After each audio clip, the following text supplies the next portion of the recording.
हिंदू धर्म की स्थापना किसी एक व्यक्ति द्वारा नहीं की गई थी। यह धर्म एक विकसित और संगठित धार्मिक परंपरा है जो सहस्राब्दियों से भारत में विकसित हुआ है। हिंदू धर्म का कोई एक संस्थापक नहीं है, बल्कि यह विभिन्न धार्मिक, दार्शनिक और सांस्कृतिक प्रवृत्तियों का समन्वय है। इसके ग्रंथ वेद, उपनिषद, महाभारत, रामायण और भगवत गीता आदि विभिन्न ऋषियों, संतों और दार्शनिकों द्वारा लिखे गए हैं। इस धर्म में कई देवताओं की पूजा की जाती है और यह धर्म विविधता से भरा हुआ है, जिसमें कई मान्यताएं, परंपराएं और रीति रिवाज शामिल हैं। ऐतिहासिक रूप से श्री कृष्ण के जन्म का समय लगभग 5000 साल पहले माना जाता है, जो कि लगभग 3200 ईसा पूर्व के आसपास बताया जाता है। हालांकि इसकी सटीक तिथि और साल को लेकर मतभेद हैं, क्योंकि प्राचीन घटनाओं की तिथियां पौराणिक कथाओं और खगोलीय घटनाओं पर आधारित होती हैं। अब सवाल यह है कि इजिप्ट का इतिहास क्या कहता है। मिस्र इजिप्ट का इतिहास बहुत पुराना और समृद्ध है, जिसकी शुरुआत लगभग 3100 ईसा पूर्व से मानी जाती है। मिस्र की सभ्यता को विश्व की सबसे पुरानी सभ्यताओं में से एक माना जाता है। इसका इतिहास मुख्य रूप से 4 प्रमुख कालों में विभाजित किया गया है। ओल्ड किंगडम लगभग 2686 से 2181 ईसा पूर्व। यह काल पिरामिडों के निर्माण के लिए प्रसिद्ध है, जिसमें गीजा के महान पिरामिड शामिल हैं। इस समय के राजा, जिन्हें फराओ कहा जाता था, जिनको ईश्वर के रूप में पूजा जाता था। यह काल मिस्र की स्थापत्य कला और सामाजिक संरचना का उन्नति काल था। मिडिल किंगडम लगभग 2055 से 1650 ईसा पूर्व। यह मिस्र के पुनर्जागरण का काल था, जिसमें राजनीतिक स्थिरता और आर्थिक विकास हुआ। इसमें साहित्य, कला और धर्म में भी नए आयाम जुड़े। न्यू किंगडम लगभग 1550 से 1070 ईसा पूर्व। यह मिस्र के साम्राज्य का स्वर्ण काल माना जाता है। इस समय के कुछ प्रसिद्ध फराव जैसे तुतनखामुन, रानी हतशेप्सुट और रामेसेस द्वितीय थे। यह काल मिस्र की सैनिक और सांस्कृतिक शक्ति के चरम पर पहुंचा और उस समय मिस्र ने अपने क्षेत्र का विस्तार किया। उत्तर युगीन मिस्र लेट पीरियड लगभग 664 से 332 ईसा पूर्व। यह काल विदेशी आक्रमणों का था, जिसमें फारसियों और बाद में यूनानियों का शासन रहा। 332 ईसा पूर्व में सिकंदर महान अलेक्जेंडर द ग्रेट ने मिस्र को जीत लिया, जिसके बाद यूनानी शासन की शुरुआत हुई, जिसे टोलेमिक वंश कहा जाता है। तो अब सवाल यह है कि इतिहास किसका पुराना है, इजिप्ट का या फिर भारत का? तो चलिए इसके बारे में थोड़ा जानते और समझने की कोशिश करते हैं। मिस्र और भारत दोनों का इतिहास बहुत पुराना और समृद्ध है, लेकिन यह कहना मुश्किल है कि किसका इतिहास अधिक प्राचीन है, क्योंकि दोनों सभ्यताओं का विकास लगभग समान समय पर हुआ था। चलिए दोनों सभ्यताओं के प्राचीन इतिहास की तुलना करते हैं। मिस्र की सभ्यता की शुरुआत लगभग 3300 ईसा पूर्व मानी जाती है, जब पहले फराव ने ऊपरी और निचले मिस्र को एकीकृत किया था।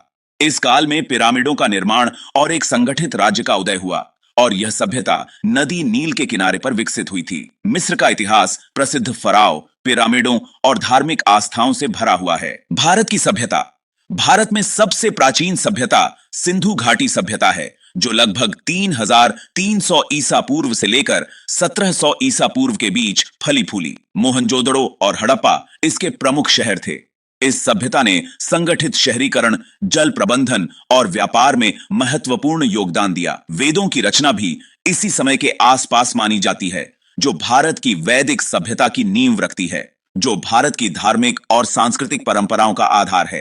तुलना। अगर हम मिस्र और भारत की प्राचीनतम सभ्यताओं की बात करें, तो सिंधु घाटी सभ्यता मिस्र की प्राचीन सभ्यता के समय के आसपास ही विकसित हुई। इसलिए दोनों सभ्यताओं का इतिहास लगभग समान काल में शुरू हुआ है। हालांकि मिस्र की सभ्यता के ऐतिहासिक प्रमाण जैसे पिरामिड और फराव के शासन अधिक स्पष्ट और संरक्षित हैं, जबकि सिंधु घाटी सभ्यता के बारे में जानकारी उतनी विस्तृत नहीं है, क्योंकि इसका लिपि अभी तक पूरी तरह से समझा नहीं जा सका है। धार्मिक और सांस्कृतिक दृष्टिकोण से भारत की सभ्यता अधिक जीवित रही, क्योंकि इसके ग्रंथ जैसे वेद, उपनिषद, महाभारत आज भी अध्ययन और पूजा के केंद्र में हैं, जबकि मिस्र की प्राचीन धार्मिक प्रथाएं समय के साथ समाप्त हो गईं। इस प्रकार दोनों सभ्यताओं का अपना अपना महत्व है और दोनों की शुरुआत भी लगभग समान समय पर मानी जा सकती है। भारत और मिस्र की प्राचीन सभ्यताओं के कुछ ऐसे अनजाने तथ्य और रहस्यमयी पहलू हैं, जिनके बारे में अधिकतर लोग कम जानते हैं। ये बातें उन सभ्यताओं की गहराई और प्राचीन ज्ञान की एक झलक दिखाती हैं। सिंधु घाटी सभ्यता के जल प्रबंधन का रहस्य। सिंधु घाटी सभ्यता ने दुनिया की सबसे उन्नत जल निकासी प्रणालियों में से एक का निर्माण किया था, जो आज भी वैज्ञानिकों को हैरान करता है। हड़प्पा और मोहनजोदड़ो जैसे शहरों में इतनी उन्नत प्रणाली थी कि हर घर में व्यक्तिगत स्नान घर और नाली की व्यवस्था थी। आज भी पुरातत्वविद इस सभ्यता के जल प्रबंधन और उसकी इंजीनियरिंग तकनीकों की पूरी समझ नहीं पा सके हैं। सिंधु घाटी लिपि का रहस्य। सिंधु घाटी सभ्यता की लिपि अब तक अनसुलझी है। हजारों अभिलेख मिलने के बावजूद यह लिपि अब तक डिकोड नहीं हो पाई है। इसका अर्थ है कि उस सभ्यता के लोगों के विचार, उनके धर्म और उनकी संस्कृति का बहुत बड़ा हिस्सा अब भी छिपा हुआ है। यदि इस लिपि को कभी डिकोड किया गया तो यह भारतीय उपमहाद्वीप के इतिहास को नए सिरे से समझने का मार्ग खोल सकता है। मिस्र की दवा और ममीकरण की गूढ़ तकनीक।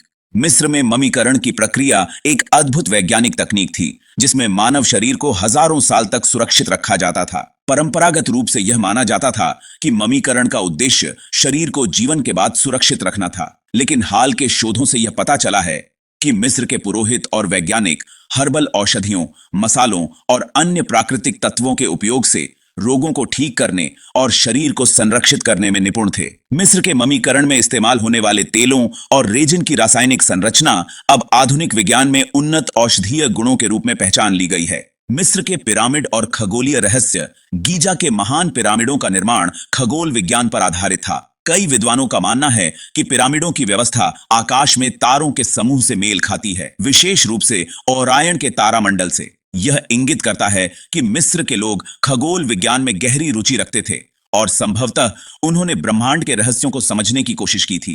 इसके अलावा पिरामिड के अंदर की संरचनाएं इतनी सटीकता से बनाई गई हैं कि आधुनिक तकनीकों के बिना इसका निर्माण एक रहस्य बना हुआ है। भारत का प्राचीन विमान विज्ञान। विमानिका शास्त्र। प्राचीन भारतीय ग्रंथों में विमान का उल्लेख मिलता है, जो कि उड़ने वाली मशीनों के रूप में वर्णित है। वैमानिक शास्त्र नामक एक ग्रंथ में विस्तृत रूप से ऐसे यंत्रों का वर्णन है जो आकाश में उड़ सकते थे। यह ग्रंथ वैज्ञानिक दृष्टिकोण से अब भी अध्ययन के लिए एक रहस्यमय स्रोत है, क्योंकि इसमें कई तकनीकी बातें लिखी गई हैं जो आधुनिक युग में भी अविश्वसनीय लगती हैं। हालांकि इसकी सत्यता पर बहस है, परंतु कुछ लोग मानते हैं कि प्राचीन भारत में विज्ञान और प्रौद्योगिकी के क्षेत्र में असाधारण ज्ञान था। मिस्र की अंडर वाटर संरचनाएं।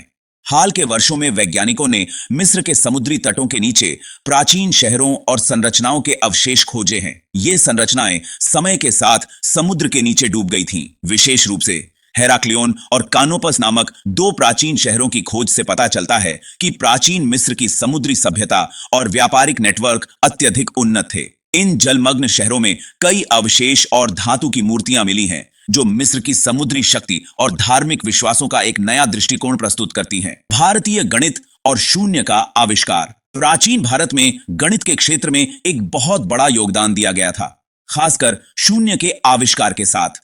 शून्य का सिद्धांत भारतीय गणितज्ञों द्वारा विकसित किया गया था और बाद में इसने आधुनिक गणित और विज्ञान की नींव रखी।